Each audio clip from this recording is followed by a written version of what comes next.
Yun, so yun guys. Papunta tayo sa... Ano masasabi mo? Store natin. Maganda naman. Okay. Okay naman. Mat may naman. Kasi wala pa tayo sa main. Wala pa. Okay. Ito yung papuntang Cabigan Falls. So, ayan.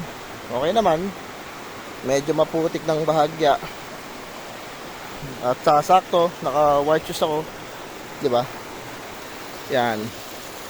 Ang sabi ng tour guide, 15 minutes ang paakyat.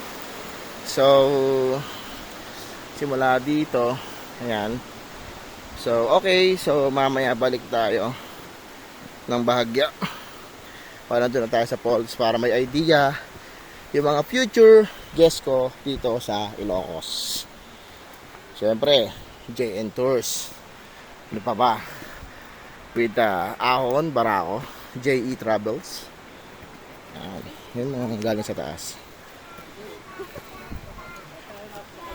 So, yun, may mga buo.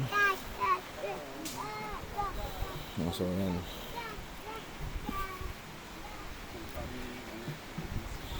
So, mamaya.